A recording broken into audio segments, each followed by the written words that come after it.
بسم اللہ الرحمن الرحیم۔ سربار شکر ہے اللہ پاک کا جس کے قبضہ قدرت میں آپ کی اور میری جان ہے۔ حضور نبی کریم صلی اللہ علیہ وآلہ وسلم کی ذات والا صفات پر کروڑوں درود۔ سامعین و ناظرین، دانشور کہا کرتے ہیں کہ کسی ملک کو، کسی قوم کو اگر آپ نے برباد کرنا ہے تو اس سے تعلیم چھین لیں۔ آپ دیکھ رہے ہیں کہ ہمارے اس ماحول میں مہنگی ترین تعلیم ہونے کے باوجود بھی خالص تعلیم موجود نہیں ہے۔ یہاں تعلیم کاروبار کی شکل میں ضرور نظر آتی ہے، تعلیم کی شکل میں کم ہی نظر آتی ہے۔ کیا یہ مطالبہ غلط ہے کہ ہمیں مفت تعلیم چاہیے؟ ہمارے بچوں کو مفت تعلیم دی جائے، جیسے ہم ماضی میں تعلیم حاصل کیا کرتے تھے۔ ہماری کتابیں ہمارے دوسرے بھائی استعمال کرتے تھے، ہماری دوسری بہنیں استعمال کرتی تھی۔ آج تو کورس ایک سال میں میرا خیال ہے 2 بار بدلنے شروع ہو گئے۔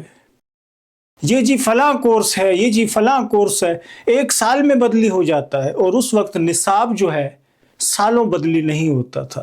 جب بھی تبدیل ہوتا تھا تو اسکول اپنی طرف سے کتابیں مفت دیا کرتے تھے۔ آج کتابیں خریدنے کا معاملہ ہے تو مہنگی ترین کتابیں، فیسز کا معاملہ ہے تو مہنگی ترین فیسز، زیادہ فیسز، اور اگر پڑھائی کا معاملہ ہے، تعلیم کا معاملہ ہے تو انگریزی کے علاوہ بچہ نل بٹا نل ہی ہوتا ہے۔ انگریزی پر ٹیچرز توجہ دیتے ہیں، دیگر کتابوں پر توجہ نہیں دی جاتی، جغرافیہ نہیں سکھایا جاتا۔ بہت ساری چیزیں بچوں کو بنیادی طور پر سکھانی چاہیے، وہ نہیں سکھائی جاتی۔ دانشور کہتے ہیں کسی قوم کو اگر آپ نے برباد کرنا ہے تو اسے نشے کا عادی کر دیں۔ یہی دھندا بھارت میں کیا جا رہا ہے کشمیر کے ساتھ۔ مقبوضہ وادی میں آپ کو نشے کے عادی لوگوں کی بھرمار ملے گی، وہاں منشیات فروشوں کی بھرمار ملے گی آپ کو۔ اور اگر بات کہی جاتی ہے تو کہا جاتا ہے جی یہ پاکستان کی طرف سے منشیات آ رہی ہے، حالانکہ پارلیمنٹ کے فلور پر کھڑے ہو کر عام لوگ پارٹی کے رہنما نے کہا تھا کہ یہ منشیات خود بھارت بیچ رہا ہے۔ الیکشن کمیشن نے 20 مئی کو اپنی پریس ریلیز میں بتایا ہے کہ کیسے گجرات جو ہے وہ دیش میں نشے کا گڑھ بن گیا ہے۔ ان کی پریس ریلیز میں لکھا ہے کہ لوک سبھا چناؤ کے دوران 30,959 کروڑ روپے کی ڈرگز پکڑی گئی، جس میں سے 1189 یعنی کہ 30% نشہ کیول گجرات سے پکڑا گیا۔ یہ الیکشن کمیشن کا ڈیٹا ہے۔ گجرات کے اندر فیکٹریاں چل رہی ہیں نشہ بنانے کی، نشہ مینوفیکچر کرنے کی اور نشہ پروسیس کرنے کی۔ گجرات میں فیکٹری چل رہی، کھلے عام فیکٹریاں چل رہی ہیں گجرات کے اندر، جہاں پہ اور یہ نشہ آتا کہاں سے ہے؟ را میٹیریل کہاں سے آتا ہے؟ را میٹیریل آتا ہے سمندر کے راستے۔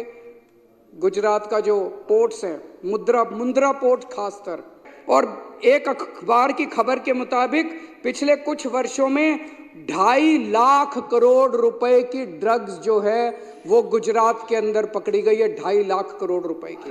یہ زہر خود بھارت جو ہے کشمیری نوجوانوں کے خون کے ساتھ مکس کرنا چاہتا ہے۔ چلیں یہ تو پڑوسی ملک کی بات ہے، ہمارے یہاں کراچی میں منشیات فروشی ایک منظم پرکشش دھندا بن چکی ہے۔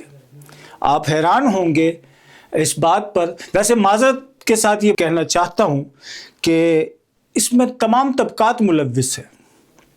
ہمارا پولیس کا پورا ایک نظام اس میں ملوث ہے، کالی بھیڑیں کہہ لیں، سفید بھیڑیں کہہ لیں، وہ آپ کی مرضی۔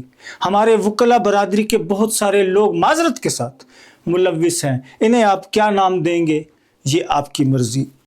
اس کے علاوہ پورا ایک نظام ہے جو منشیات فروشوں کو فیسیلیٹیٹ کرتا ہے۔ ورنہ ایک جانب آپ دیکھیں کہ سیف سٹی پروجیکٹ ہے، وہ آپ گاڑی میں بیٹھے ہیں تو کیمرے کو یہ پتہ چل جاتا ہے کہ اس آدمی نے بیلٹ باندھا ہے یا نہیں باندھا۔ اسی کیمرے کو یہ کیسے پتہ نہیں چلتا کہ یہاں سے منشیات گزر رہی ہے، منشیات لے جائی جا رہی ہے، کس گاڑی میں لے جائی جا رہی ہے، کون لے جا رہا ہے، کہاں لے جا رہا ہے، یہ کیمرے کو نہیں پتہ چلتا۔ تو اس کے پیچھے بڑا سوال ہے کہ کیسے پتہ نہیں چلتا؟ جب ایک آدمی چاہے وہ کچھ بھی لے جا رہا ہے، اس کا کیمرہ بتا رہا ہے، سیف سٹی پروجیکٹ پر لگا ہوا کیمرہ اس کے بارے میں بتا رہا ہے، لیکن وہی آدمی اگر منشیات لے جا رہا ہے، چھالیاں لے جا رہا ہے، گٹکا اور ماوا لے جا رہا ہے، یا دیگر ہیروئن، چرس، افیون لے جا رہا ہے، تو وہ کیمرہ اس کو نہیں دیکھتا۔ تو اس کے پیچھے بڑی وجہ ہو سکتی ہے، اور وہ وجہ کیا ہو سکتی ہے میں بھی جانتا ہوں اور آپ بھی جانتے ہیں، لیکن اس کے ساتھ ساتھ یہ بات بھی قابل توجہ ہے، منشیات فروش ہر علاقے کے دادے بھی ہیں۔ ایک جانب وہ منشیات فروشی کر کے نوجوانوں میں زہر گھول رہے ہیں، تو دوسری جانب ایسے ہی لوگوں نے اجرتی قاتل پال رکھے ہیں، پیسے لے کر لوگوں کو مارنے والے غنڈے پال رکھے ہیں۔ تو یہ بھی ایک بڑا فیکٹ ہے، اس کو بھی دیکھنے کی ضرورت ہے۔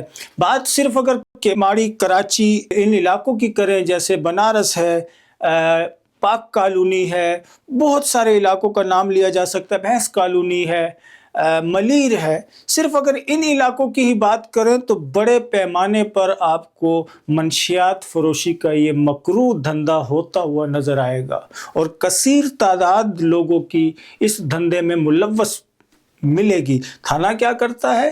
2-4 لوگوں کو بلی کا بکرا بنا کر پیش کر دیتا ہے، اپنی کارروائی ظاہر کر دیتا ہے۔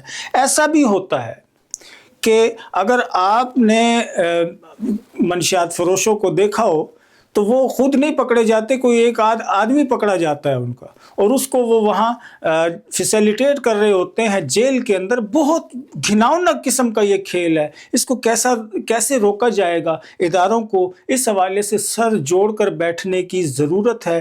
میں کسی پر بلیم نہیں کرتا، کسی ادارے پر بھی، میں کسی کو ٹارگٹ نہیں کرتا، کسی ادارے کو بھی، میں صرف یہی کہتا ہوں کہ آپ نے اپنے نوجوانوں کو اگر سنبھالنا ہے تو 2 چیزیں عام ہونی چاہیے، ایک تعلیم اور دوسرا ادب۔